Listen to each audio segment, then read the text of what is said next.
Meus irmãos, boa noite, a graça e a paz do Senhor Jesus. Quero convidar todos a voltarmos a nossa atenção ao Evangelho de Mateus, capítulo 15, onde hoje teremos a nossa mensagem número 56 dessa exposição que já estamos há mais de um ano. O tema do Evangelho de Mateus, como creio que os irmãos já sabem, vamos recitá-lo a uma só voz, é o seguinte, como está lá projetado: o Messias prometido realiza o plano divino da redenção, apesar da sua rejeição retardar a promessa do reino. Meus irmãos, o que nós temos diante de nós é um texto que vai trazer-nos uma perspectiva muito importante relacionado a esse tema que nós estamos acompanhando já há 56 mensagens. Mas antes de chegarmos lá, vamos lembrar, irmãos, como está dividido o livro, o Evangelho de Mateus, e como chegamos até aqui. O Evangelho de Mateus, irmãos, tem duas grandes seções, duas grandes divisões. Primeiramente, a oferta do rei, aonde nós temos a apresentação do rei, a proclamação do rei e o poder do rei. Esta primeira parte do capítulo 1 até o capítulo 11, versículo 1, é a parte onde Jesus está apresentando as suas credenciais como rei, o seu poder divino, a sua mensagem, e neste início, até certo ponto, são muito mais flores do que qualquer coisa. O povo está admirado, está maravilhado com o poder de Jesus.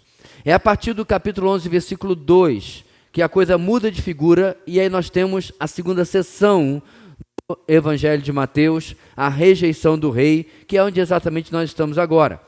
Capítulo 11, 2 até o 16, 2, o rei, o Senhor, o Messias de Israel, começa a ser cada vez mais rejeitado, e quem está à frente disso, quem toma a frente desta ação, são exatamente os líderes religiosos, representados pelos fariseus, saduceus e escribas daqueles tempos.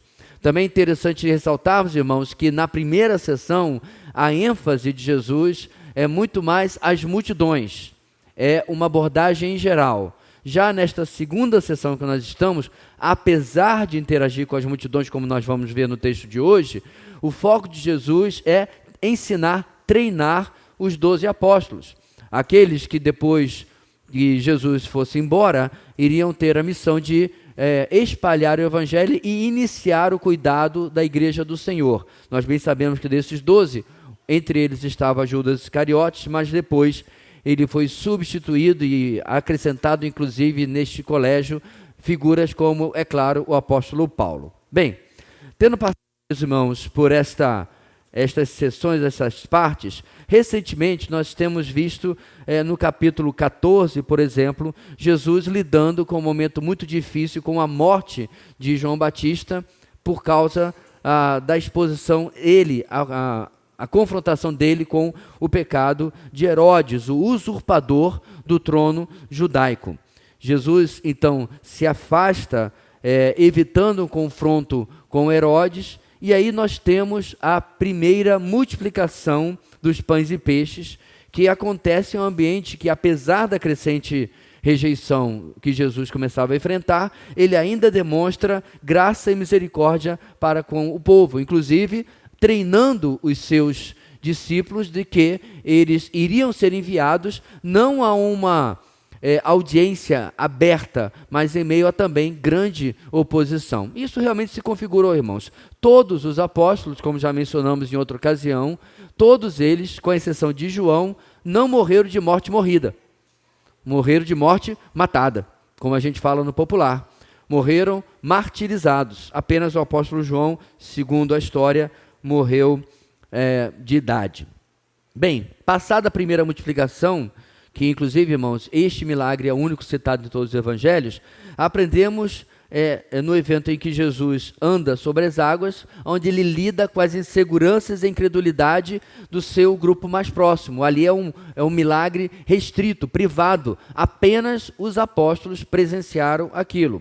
Quando ele chega do outro lado, meus irmãos, do Mar da Galileia, ele novamente reencontra as multidões que o buscam por mero interesse. Afinal de contas, tiveram seus enfermos curados, foram alimentados de forma miraculosa, então nós começamos a ver uma busca pelo Senhor, muito mais por aquilo que Ele poderia oferecer do que por qualquer coisa.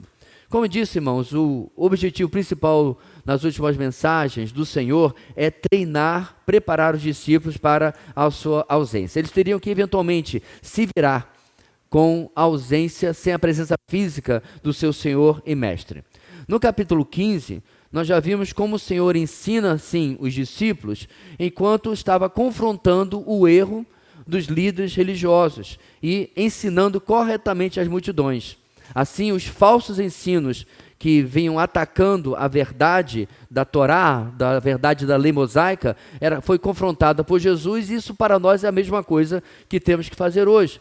Quando a verdade da palavra é distorcida hoje, nós a combatemos com a verdade das Escrituras. Também vimos o episódio com uma mulher que não era judia, e o Senhor assim ensinando como a fé verdadeira pode ser encontrada nos lugares menos prováveis e onde normalmente não se espera. Agora, meus irmãos, vamos ler o texto seguinte a esse encontro com a mulher cirofenícia, a mulher não judia. Eu me refiro ao capítulo 15 ainda, versos 29 a 39. Logo depois da interação com essa mulher, Jesus irá reforçar o tema e mostrar como a sua mensagem não era e não é exclusivamente para aquele que originalmente era o povo do Antigo Testamento, o povo escolhido, os judeus. Vamos lá, meus irmãos, Mateus capítulo 15, de 29 a 39. Vamos juntos? Diz assim a palavra do Senhor. Vai dar para projetar? Senão o pessoal acompanha, pronto. Versículo 29 diz assim, vamos juntos? Jesus saiu dali e foi para a beira do mar da Galileia. Depois subiu ao monte e se assentou. Uma grande multidão dirigiu-se a ele, levando-lhe os mancos, os aleijados, os cegos, os mudos e muitos outros. E os colocaram aos seus pés e ele os curou. O povo ficou admirado quando viu os mudos falando, os aleijados curados, os mancos andando e os cegos vendo.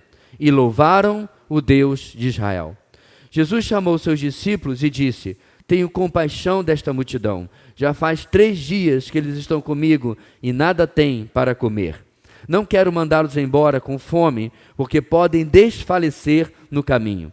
Os seus discípulos ponderaram: onde poderíamos encontrar neste lugar deserto pão suficiente para alimentar tanta gente?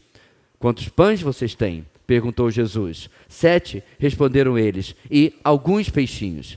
Ele ordenou à multidão que se assentasse no chão. Depois de tomar os 7 pães e os peixes e dar graças, partiu-os e os entregou aos discípulos, e os discípulos à multidão. Todos comeram até se fartar, e ajuntaram 7 cestos cheios de pedaços que sobraram. Os que comeram foram 4.000 homens, sem contar mulheres e crianças. E havendo despedido a multidão, Jesus entrou no barco e foi para a região de Magadã. Meus irmãos, você por acaso já se perguntou por que uma segunda multiplicação de pães e peixes? Semanas atrás nós passamos pela primeira multiplicação dos pães e peixes, na qual, com 5 pães e 2 peixinhos, Jesus alimentou cerca de 5.000 homens, novamente, sem contar mulheres e crianças. Ou seja, eu acredito que aí você, por baixo, pode dobrar este número.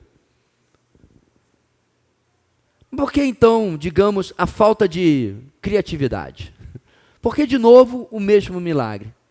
É claro que curar cegos e coxos, etc., não era uma mera repetição de milagre, porque eram pessoas com problemas específicos, pessoais. Não adiantava para aquele cego saber que Jesus havia curado outro cego. Mas neste caso, por que ele não poderia fazer algo novo? Irmãos, eu até perguntei à minha esposa se ela alguma vez havia ouvido uma mensagem nesse texto. E eu quero, irmãos, aqui reafirmar, esse é o poder, a vantagem da pregação em lectio contínua. Não há como pular texto algum.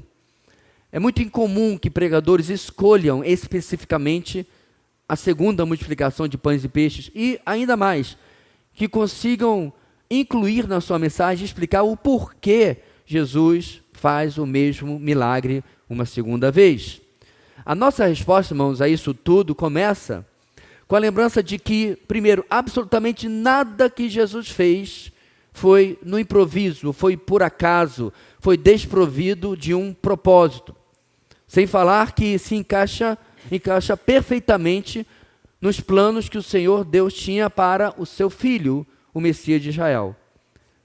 Todos os movimentos de Jesus eram milimetricamente calculados. Nada era por acaso. Jesus estava perto das pessoas, tinha um objetivo. Jesus se isolava, tinha um objetivo. Eu gostaria, meus irmãos, que a minha vida fosse assim. Nenhum momento perdido. Tudo proveitoso. Mas, infelizmente, não somos tão perfeitos assim no nosso planejamento. Vamos ao nosso contexto para nós entendermos, irmãos, qual o objetivo de Jesus aqui. Bem, vamos lá. Nos versos 1 ao 20 deste capítulo, acompanhe na sua Bíblia, nós vimos a escalada do confronto entre Jesus e os escribas e fariseus, certo? A temperatura está aumentando. Jesus os confronta, por quê, irmãos? Porque colocavam as doutrinas inventadas pelos seus antepassados acima da lei revelada por Deus por meio de Moisés. Nós explicamos isso amplamente na mensagem que tratamos desse texto. Naquela mensagem nós aprendemos o seguinte: os falsos ensinos usados no ataque a Jesus são confrontados com a verdade. A Torá, a Tanakh, é inspirada por Deus, e neste caso, principalmente recebida pelas mãos de Moisés, ok? Porém, especialmente, meus irmãos, após o cativeiro babilônico, comentários e mais comentários, escritos em cima das escrituras, começaram a tomar a proeminência na prática judaica do final dos séculos antes de Cristo e neste século I onde nós estamos. Este é o problema. E se você lembra bem, o que Jesus especificamente cita que eles inventaram? Se alguém, especialmente um religioso, recebesse um presente, um bem, um dinheiro, certo? Mas ao mesmo tempo seu pai e a sua mãe estivessem em necessidade, ele poderia dizer: papai e mamãe, foi mal aí. Eu não posso lhes ajudar em nada, porque o que eu recebi foi oferta ao Senhor. Está consagrado. Era Corban, como você encontra no Evangelho de Marcos. E aí Jesus os confronta dizendo: assim, vocês invalidam a lei de Deus com as suas tradições. Ele se referia, é claro, meus irmãos, ao mandamento de honrar pai e mãe. Nesse confronto, meus irmãos, a coisa com certeza não ficou bonita para os fariseus e saduceus, e escribas, tanto que os próprios discípulos dizem, eles não gostaram do que o Senhor falou. E aí nós passamos adiante, irmãos, versos 21 a 28, texto da semana passada. Jesus se retira de onde estavam aqueles homens, certo? Seus opositores, e ele vai para fora das fronteiras judaicas. As fronteiras judaicas daquela época, meus irmãos, eram muito confusas, porque os romanos dominavam tudo, certo? Então eu expliquei que você tinha a Judeia perto de Jerusalém, você tinha a Galileia em cima, mas no meio você tinha a Samaria. Esses dois territórios, mais ao norte e mais ao sul, eram proeminentemente judaicos. Samaria era misturada, mas Jesus vai para fora da Galileia, verso 21 a 28, ele se retira para uma região fora do seu território do seu povo, dos judeus, e atende ao pedido de uma mulher ciro-fenícia, na verdade uma mulher grega, de origem grega e que era ciro-fenícia. Ou seja, uma gentia, uma estrangeira, certo? Vimos Jesus então, meus irmãos, determinando nesse texto que a proclamação da verdade, que era ignorada pelos religiosos judeus, era aceita por uma mulher que conhecia menos da lei do que eles, que conhecia menos de Deus do que eles, onde menos se esperava. E nós aprendemos que a proclamação da verdade deve ser feita a todas as pessoas. E você deve pensar assim: poxa, pastor, isso deve ter funcionado, né? Que mensagem poderosa, os discípulos entenderam. Não entenderam, não. Porque se você abrir a sua Bíblia em Atos capítulo, agora me foge se é 13 ou 15, se eu não me engano, você vai encontrar, Atos capítulo 10, você vai encontrar Pedro lutando com a perspectiva de ir até a casa de um romano chamado Cornélio, porque o judeu não entrava na casa dos gentios, certo? mesmo que ele precisasse ouvir de Deus, ouvir de Jesus. Ele ainda lutava com isso aí, certo? Vários anos depois, por exemplo, dessa experiência aqui. Tão difícil que era, meus irmãos, para eles entenderem a mensagem de Jesus quanto a isso. Bem, esse é o contexto, irmãos. Neste contexto, chegamos ao nosso texto de hoje. O que Jesus vai fazer, irmãos? Ele vai completar a lição da semana passada. Ele vai repetir o que havia feito em meio ao seu povo, mas agora em meio a uma maioria estrangeira e no pensamento judaico, excluídos das bênçãos da aliança. A primeira multiplicação, a gente vai mostrar aqui uma comparação, ela é feita do lado judaico, ela é feita com certeza com 90 e tantos por cento dos presentes ali, sendo de origem do seu próprio povo, os judeus. Agora, ele está em território estrangeiro e vai repetir a mesma coisa. Jesus nos ensina hoje o seguinte, irmãos: a proclamação da verdade a todas as pessoas glorifica a Deus pelo caráter universal do Evangelho. A proclamação da verdade a todas as pessoas glorifica a Deus pelo caráter universal do Evangelho. Meus irmãos, eu não sei quantos aqui tiveram já oportunidade de viajar e conhecer irmãos de outros países. Muitos sabem, quando a nossa igreja tinha apenas 1 ano, eu ganhei um curso de especialização. Primeiro, o curso seria nos Estados Unidos, mas como eu não consegui visto, eu fui para a segunda opção, que era em Singapura, e foi realmente muito melhor. Nos Estados Unidos, se eu tivesse ido, eu iria praticamente estar com latinos, né? O pessoal da América do Sul, que está mais perto, e para aqui o norte. Mas, indo para Singapura, tinha gente da África, do Oriente Médio, da Ásia, e foram dias impressionantes de crescimento, de aprendizado, culturas diferentes, mas principalmente culturas diferentes pelos olhos do Evangelho. Eu não fui lá para aprender ou conviver com a cultura indiana, ou com a cultura nepalense, ou com a cultura do butonense, ou sei lá quem nasce lá. Mas a cultura desses países, pelo prisma de irmãos em Cristo. E, meus irmãos, é muito interessante você ver como as pessoas servem ao Senhor, mas elas não têm o jeito brasileiro de servir ao Senhor. Mas ainda assim servem a verdade do Evangelho, a verdade da palavra sendo expressada na vida dessas pessoas. E missões, irmãos, está presente na nossa meditação de hoje. O Senhor Jesus nos conclamou, e assim vai terminar inclusive este Evangelho. Deixa eu dar um spoiler, se você nunca leu Mateus capítulo 28. Vão por todo mundo e preguem o Evangelho. Mateus capítulo 15 é um tira-gosto do que Jesus vai terminar este Evangelho, ordenando aos seus discípulos daquela época e a todos nós também. A proclamação da verdade a todas as pessoas glorifica a Deus pelo caráter universal do Evangelho. Tal verdade, meus irmãos, e realidade é a razão pela qual nós, por exemplo, estamos aqui hoje, em 2026, no Brasil, reunidos. É possível que, é claro, um ou outro de nós tenha origem judaica, mas 99% de nós, a maioria, não.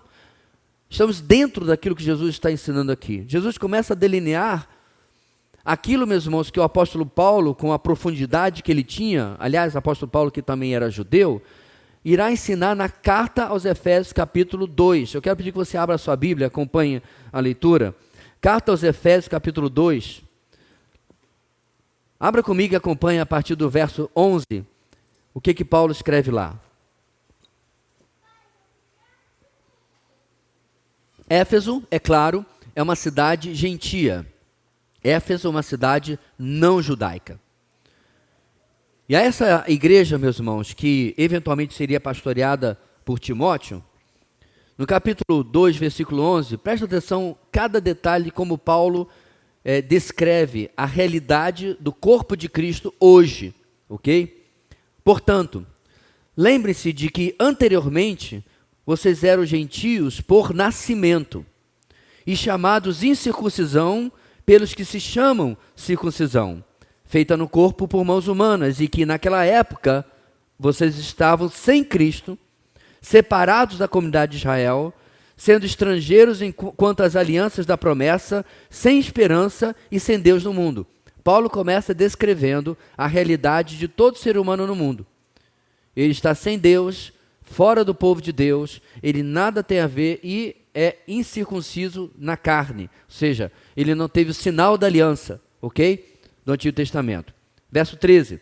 Mas agora, em Cristo Jesus, vale salientar, meus irmãos, que se você não traduzisse, não transliterasse, mas traduzisse, você leria assim: mas agora, no Messias Jesus, vocês que antes estavam longe, ele está falando de nós, irmãos, foram aproximados mediante o sangue de Cristo, pois ele é a nossa paz, o qual de ambos fez um, e destruiu a barreira, o muro de inimizade, anulando em seu corpo a lei dos mandamentos expressa em ordenanças.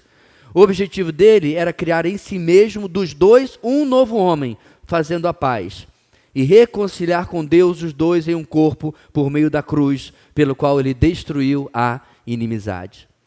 Ele veio e anunciou a paz a vocês que estavam longe e paz aos que estavam perto.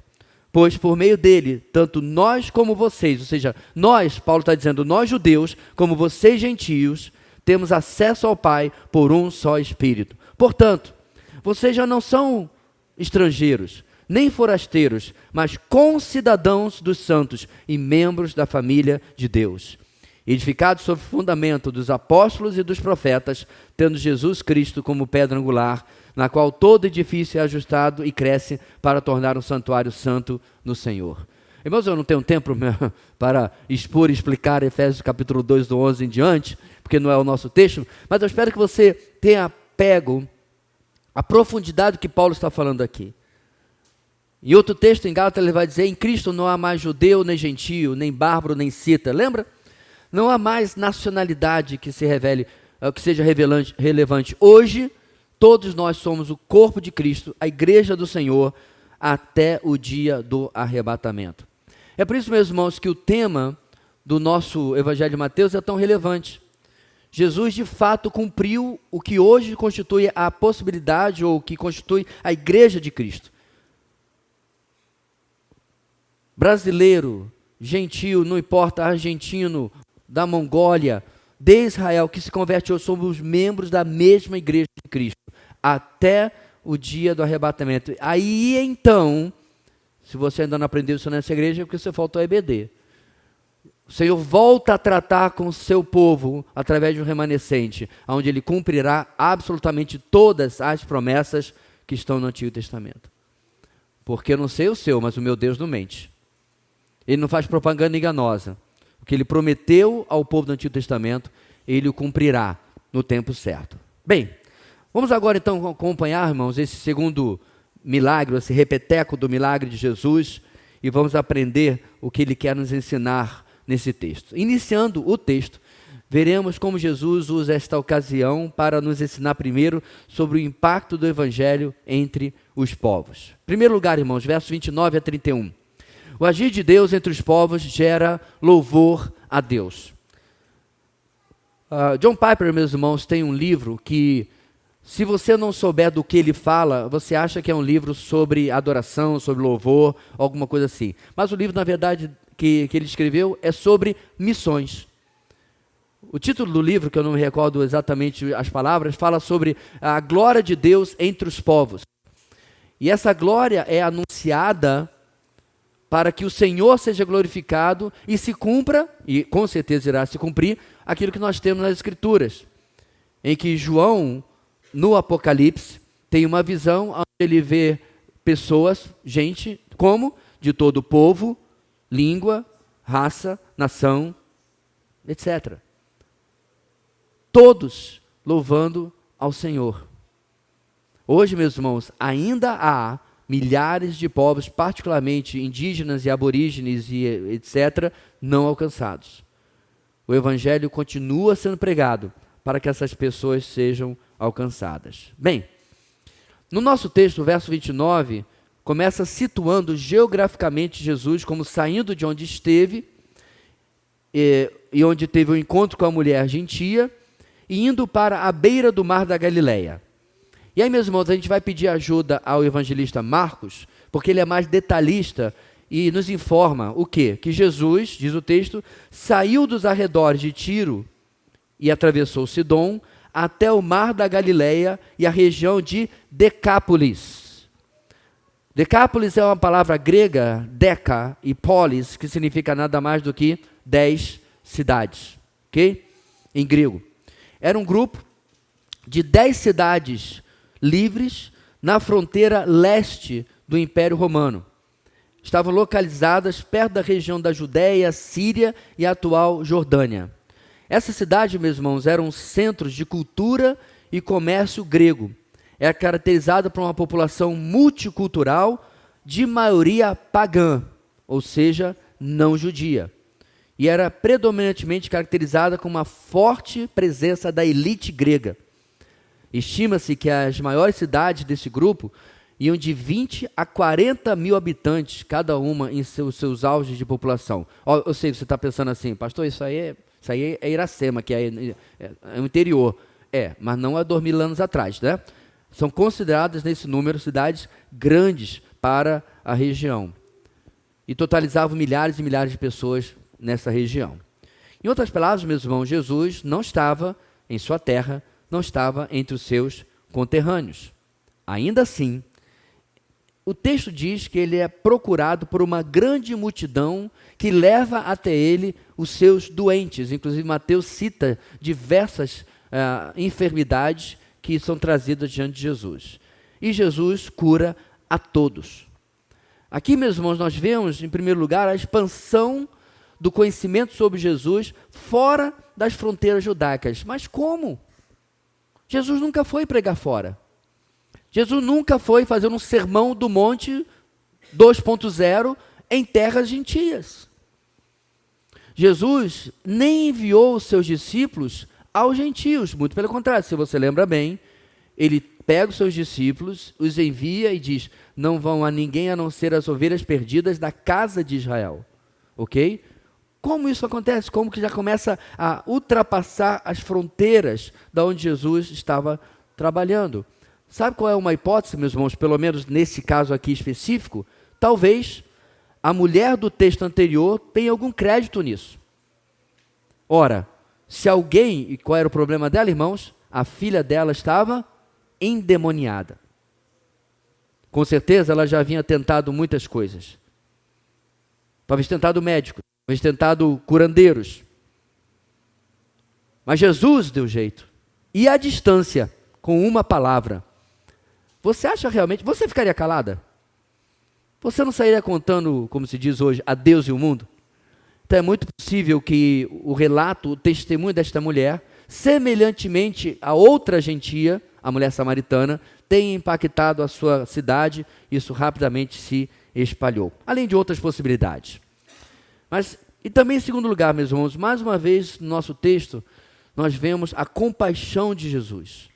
Por que compaixão, irmãos? Ele afirmou, verso 24, a mulher cirofenícia, eu fui enviado apenas às ovelhas perdidas de Israel. E ainda assim, aqui está Jesus atendendo, curando esses incircuncisos. Quando alguém pega, meus irmãos, o texto da semana passada, a gente tratou isso, sem conhecer de fato o caráter, a pessoa de Jesus e principalmente a sua missão, de repente pega um ranço, não? Rapaz, cara grosso, cara antipático. A mulher vem pedir, ela vem com uma história de cachorrinhos e... Mas como foi explicado semana passada, irmão, Jesus tinha uma agenda, um propósito. Ele usa esta oposição para que a mulher, em resposta e humilde fé, pudesse mais uma vez ser um exemplo de alguém que não tinha um conhecimento que a maioria dos judeus tem, e ainda assim era uma pessoa humilde, submissa e cheia de fé, que Jesus podia de fato curar a sua filha. Jesus agora, meus irmãos, continua mostrando essa mesma misericórdia, essa mesma compaixão. E apesar de sim, a sua missão ser muito específica, ele foi enviado às ovelhas perdidas da casa de Israel. Ele aqui atende, cura esses gentios, esses incircuncisos. Diante do resultado, irmãos, do que Jesus faz, do poder de Jesus, da compaixão de Jesus, diz o texto que essa multidão fica admirada. O texto diz que essa multidão começa a louvar ao Senhor. E essa resposta, meus irmãos, nós inclusive já vimos também acontecer entre os judeus no começo do ministério de Jesus. Várias vezes eles ficaram de boca aberta com o que Jesus fazia. Mas como temos acompanhado, irmãos, a superficialidade daqueles que inicialmente se mostraram admirados com Jesus começou a aparecer porque à medida que o discurso e o ensino de Jesus exigia mais compromisso, eles começaram a dizer, não, mas aí está difícil para nós, aí nós não queremos. Além disso, cada vez mais Jesus se apresentava para eles diferente do Messias que eles desejavam. Eles desejavam um Messias guerreiro. Eles queriam um Messias diferente, um Messias que pudesse libertá-los do domínio dos romanos. Mas Jesus não era um guerreiro que os libertaria do domínio dos romanos. Jesus era o Redentor que os libertaria e nos liberta do domínio do pecado. Eles não queriam isso. Eles não queriam o servo sofredor de Isaías. Eles queriam apenas um conquistador. Porém, aqui, ministrando entre os gentios, Mateus, que é um judeu, registra a admiração por Jesus e a atitude de louvá-lo, a atitude de dar glória a Deus. Perceba, irmãos, não há outras divindades. O texto é inequívoco, porque ele termina dizendo, e louvaram o Deus de Israel. Eles reconheceram, meus irmãos, que Jesus fazia o que fazia, porque era um representante do único e verdadeiro Deus, o Deus de Israel. O agir de Deus entre os povos gera louvor a Deus. Querido, se você se deixar mover pela mídia, pelo noticiário, pelos filmes, etc., é muito provável que você terá uma perspectiva bastante pessimista do Evangelho. Eu não sei se você acompanhou uma série chamada Vikings. Tem um visual incrível, mas eles são bastante, digamos assim, flexíveis com a verossimilidade histórica. Nesta série, eles viajam dos países nórdicos para invadir a Inglaterra, em busca de terra arável, certo? Porque a terra deles, a maior parte do ano, era dura como pedra por causa do inverno, por causa da temperatura, do frio. Então eles vão pelo Mar do Norte e acabam chegando à Inglaterra. Isso de fato aconteceu. Os vikings chegaram não apenas à Inglaterra, como à Islândia, à Groenlândia e à América do Norte. Há escavações arqueológicas que comprovam isso facilmente. Então eles chegam à Inglaterra. Quando chegam à Inglaterra, meus irmãos, o primeiro lugar que eles aportam, perto tem um mosteiro.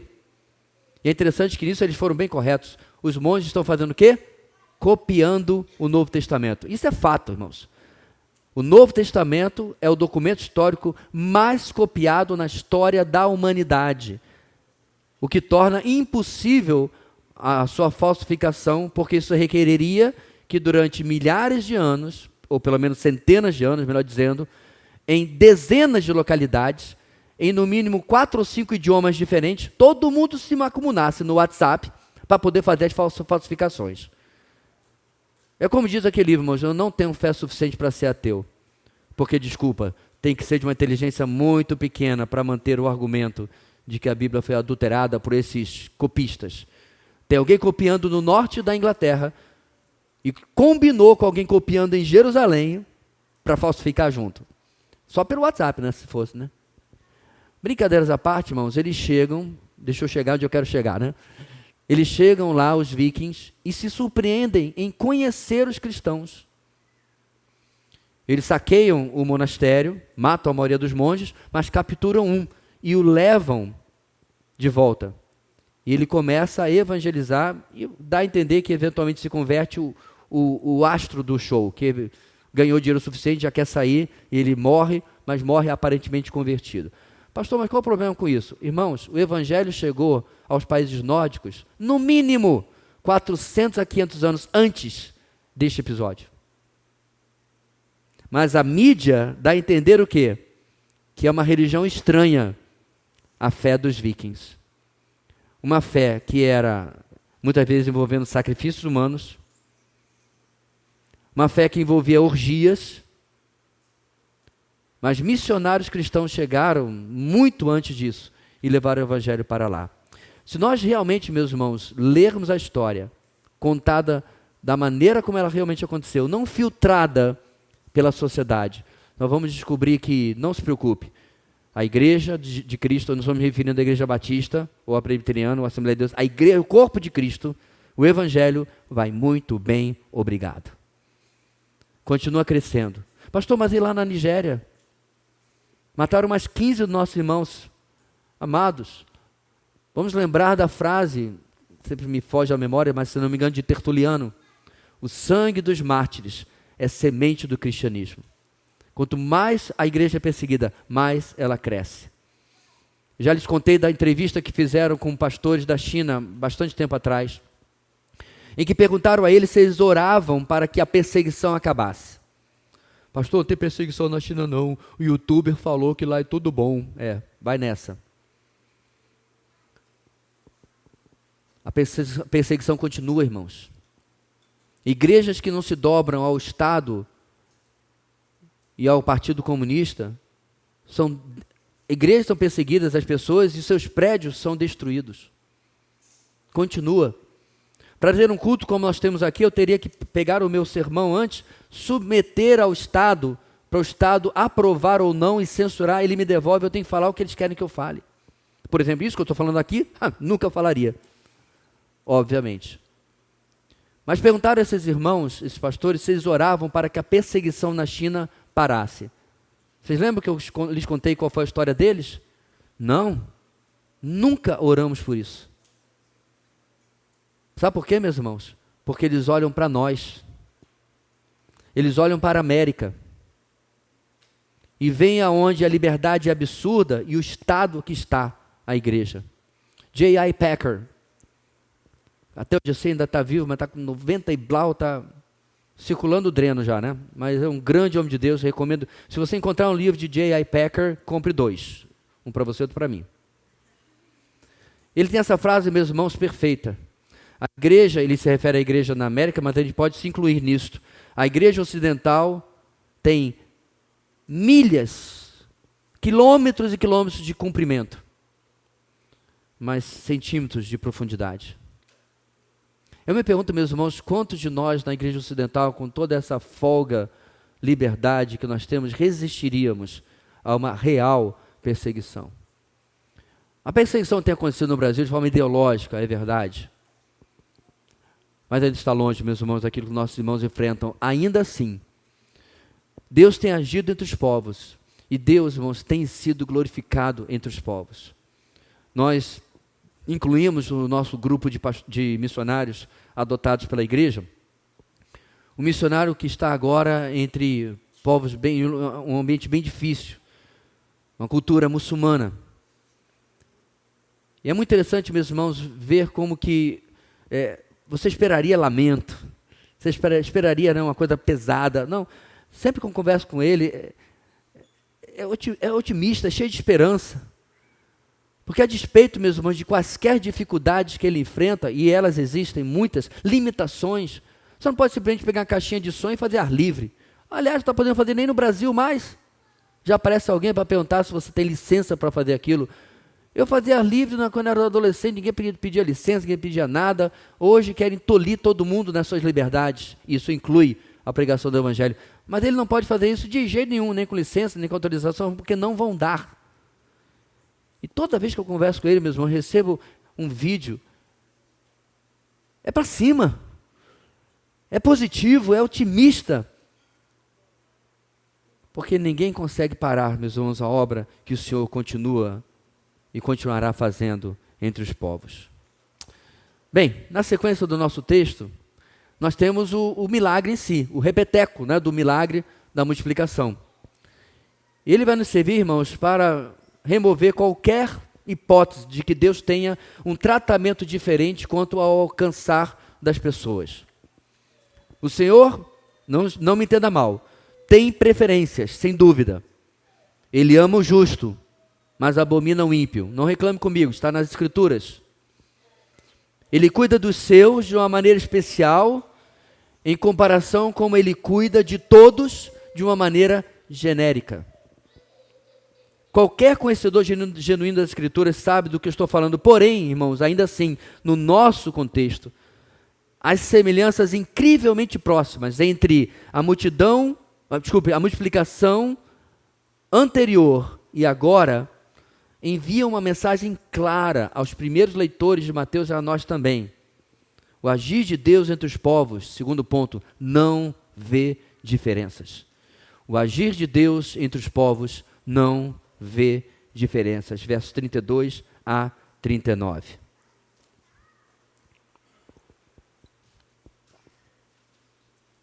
Primeiro, Jesus expressa a sua compaixão no verso 32, ressaltando que essa multidão o acompanhava há 3 dias. Tempo suficiente para que quaisquer provisões que eles tivessem trazido consigo já tivessem esgotado. Isso tanto é verdade que Jesus reconhece que eles estão com fome, e quando pergunta sobre o que tem aí sobrando, a resposta repete quase o que havia na primeira multiplicação: apenas pães e apenas peixes. E ao longo do texto, meus irmãos, como eu falei, as equiparações são inevitáveis. Veja comigo. Nós temos de um lado a alimentação dos mais de 5.000, a primeira multiplicação, e agora a alimentação dos mais de 4.000, a segunda multiplicação. Na primeira, nós temos principalmente em sua enorme maioria judeus, ok? Agora, na sua enorme maioria, se não na sua totalidade, porque muito provavelmente os judeus não andavam por Decápolis, por ser uma região pagã, nós temos gentios. A primeira, Galileia, perto de Betsaida, região judaica. A segunda, Decápolis, região gentia. Primeira, 5 pães e 2 peixes. Agora, 7 pães e alguns peixes, não há uma definição. Na primeira multiplicação, sobraram 12 cestos. Na segunda multiplicação, sobraram 7 cestos. Eu confesso a vocês que eu adoraria ter aqui uma explicação do porquê deste número, mas eu vou chegar a um campo de mera conjectura. É muito provável que os 12 cestos na primeira multiplicação se referiam aos 12 apóstolos? Muito provável. Mas e agora? Por que 7 cestos? Não temos uma resposta. Bem, como eu disse, a multidão estava aqui com eles apenas por 1 dia, mas agora estava com eles por 3 dias. É interessante, meus irmãos, que essa repetição com tantas similaridades, ou pelo menos questões que uma se contrapõe à outra, aponta exatamente para aquilo que temos defendido desde o início desta mensagem. Jesus repete o mesmo milagre para mostrar: eu fiz lá, mas é para ser feito entre todos os povos. A minha mensagem foi primeiro aonde foi determinado que ela fosse, entre o povo escolhido do Antigo Testamento, mas ela é, na verdade, na prática, para ser estendida a todas as pessoas. A essa altura, meus irmãos, eu quero fazer um parênteses. Para não deixar passar desapercebido, irmãos, percebam a atitude dos discípulos e como eles parecem sofrer de uma amnésia. Olha o que eu me refiro, irmãos. Em lugar de, diante do que está acontecendo, peraí, multidão, fome, o Senhor está perguntando o que tem de comida, pães e peixes, já sei o que vai acontecer. Deveria ser esta a reação esperada, um déjà vu. Eles perceberem que estão em um lugar ou uma situação familiar diante deles. Mas em lugar disso, irmãos, novamente há o quê? Questionamento. O que eles dizem? Onde poderíamos encontrar, neste lugar deserto, pão suficiente para alimentar tanta gente?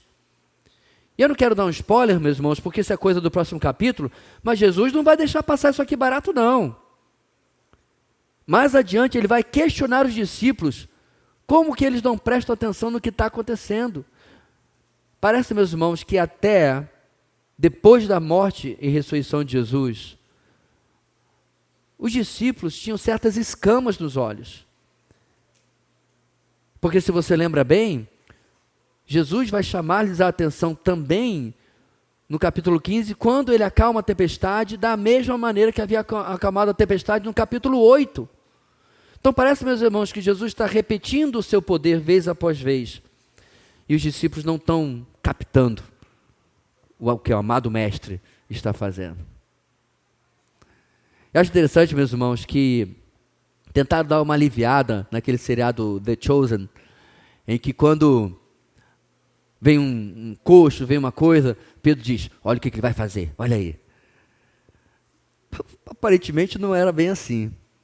Eles eram pegos todo o tempo de surpresa com o poder e o domínio e a soberania que Jesus tinha sobre a doença, sobre os elementos, sobre a própria morte.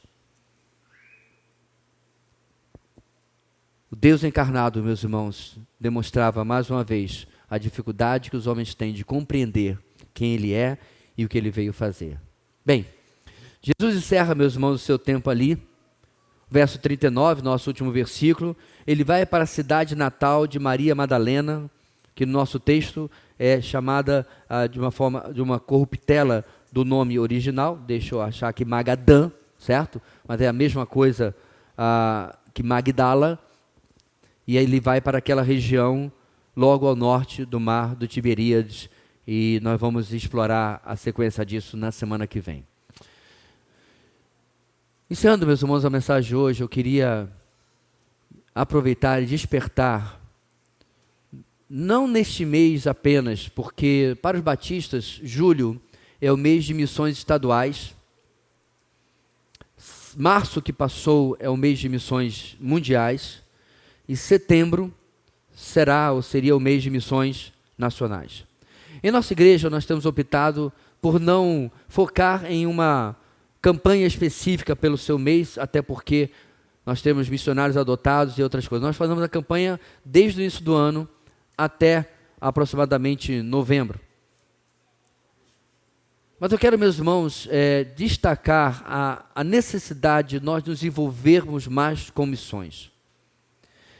No início da nossa igreja, nós promovemos um congresso de missões, e no meio daquela preparação eu entendi realmente que o Senhor estava nos dirigindo de convidar outras igrejas a participar. Então, em lugar de conferência de missões da comunidade Batista Videira, nós tiramos o nosso nome, tiramos qualquer logotipo, e apenas foi Congresso de Missões de Boa Vista, alguma coisa parecida, eu não lembro bem. Isso foi lá no nosso primeiro, segundo ano de vida, mais de 2 décadas atrás. E tivemos a felicidade de receber aqui o pastor Davi Botelho, não sei quantos conhecem, eu creio que a essa altura ele já está bastante idoso, já era um homem de meia idade para frente. Mas, meus irmãos, o pastor Davi Botelho nos trouxe naquela ocasião estatísticas alarmantes.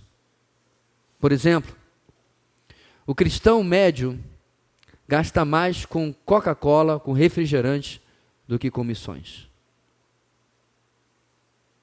Eu sei, meus irmãos, que parece assim um ponto para chocar com um certo sensacionalismo, né?